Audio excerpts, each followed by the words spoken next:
Boa noite a todos.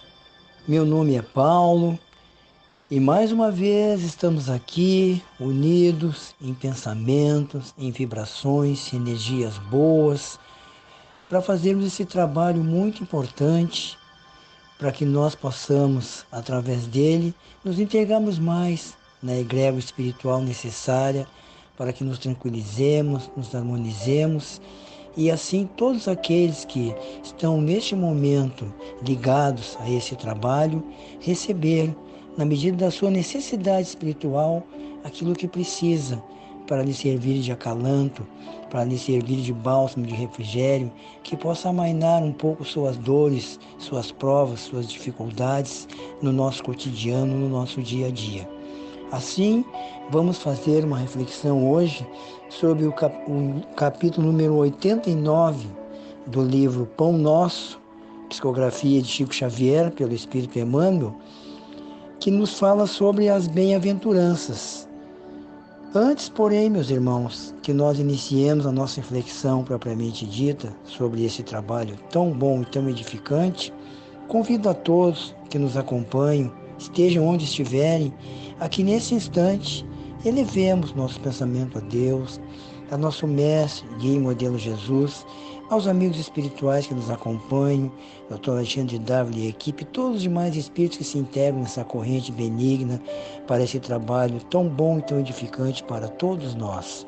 E é desta forma, agradecidos, que nós pedimos ao nosso guia e modelo Jesus que nos ampare, que nos guie, que nos conceda sempre a sua paz, a sua tranquilidade, o seu amor e que nós possamos sermos dignos e merecedores desse amor, dessa paz, dessa tranquilidade no nosso cotidiano, nas nossas lides diárias. Assim, agradecidos, damos por aberto nosso trabalho desta noite. Que assim seja.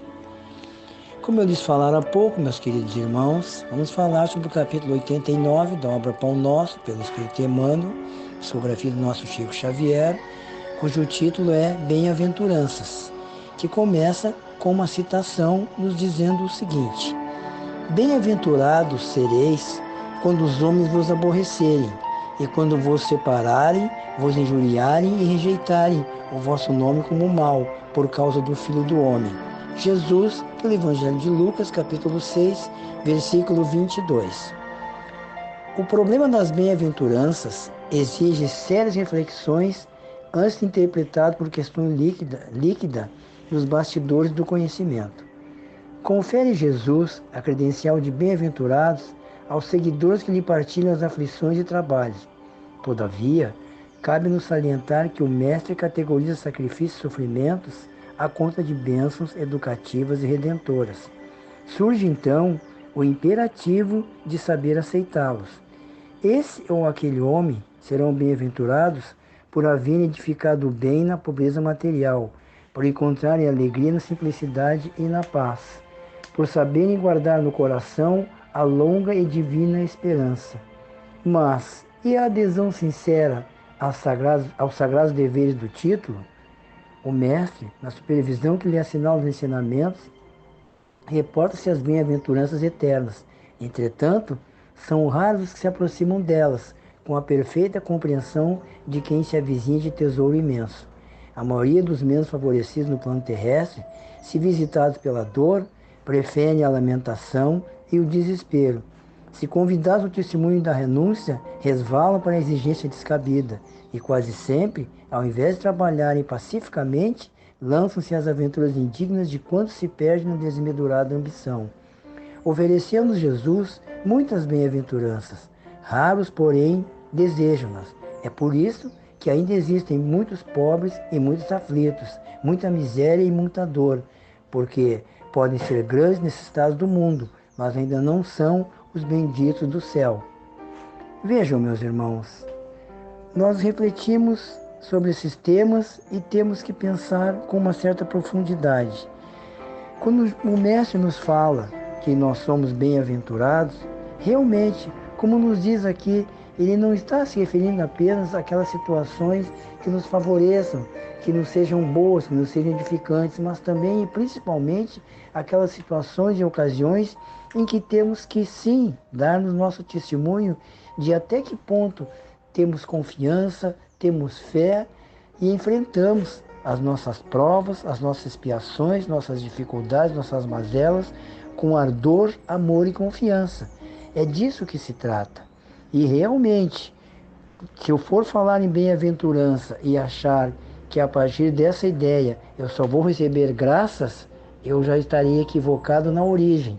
Porque as maiores graças que nós recebemos são justamente quando nós conseguimos entender, aceitar os desígnios do Pai, vivenciar aquela situação, por mais difícil que ela seja, e sairmos tranquilos, convictos, absolutamente fortes no sentido de entender que passamos por essa prova, por mais de uma se for o caso, mas não apenas porque teríamos que passar, mas sim porque era um aprendizado, era um ensinamento, era uma experiência que nos alavanca de maneira mais rápida para a nossa depuração, para a nossa vivência espiritual, para a nossa evolução espiritual.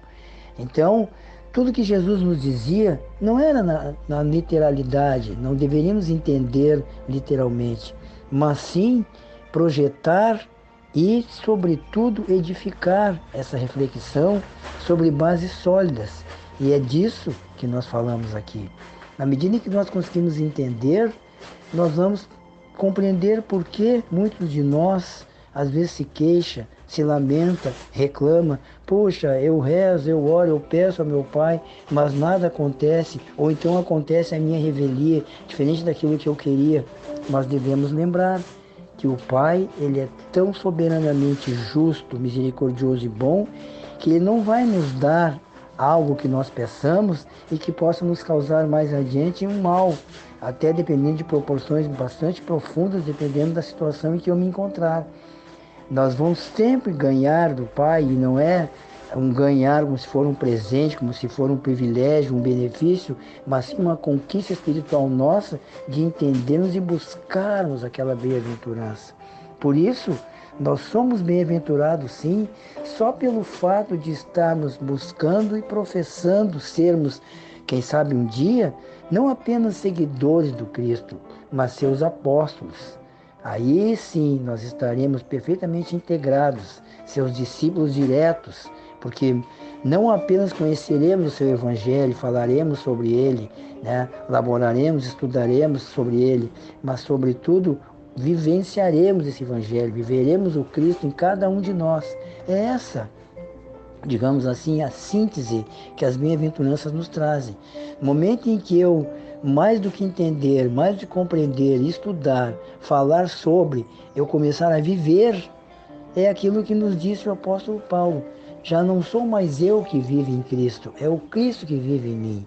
É claro que esse é um caminho tanto quanto longo, dadas as nossas necessidades materiais e também dadas as nossas dificuldades de entendimento, para colocarmos na balança e auferirmos até que ponto nós já conseguimos evoluir, avançar dentro desse critério. Mas, com certeza, como a nossa caminhada é até chegarmos a espíritos puros, é lá que chegaremos e é assim que vai ser. Eu agradeço a atenção dos amigos. Vamos encerrar com uma pequena rogativa também, como fizemos no início, pedindo ao nosso Mestre, ao nosso Pai Maior, aos amigos espirituais que nos acompanham, para que nós possamos levar sempre adiante e sempre na direção do bem os maiores e melhores augúrios para todos os irmãos de caminhada evolutiva. Muita paz, muita luz a todos, uma ótima noite de terça-feira a todos e que assim seja.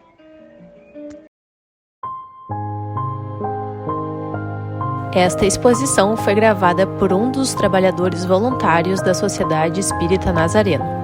Saiba mais sobre o nosso trabalho através do site www.sociedadeespiritanazareno.com.br ou pelo Instagram @sociedade.espirita.nazareno.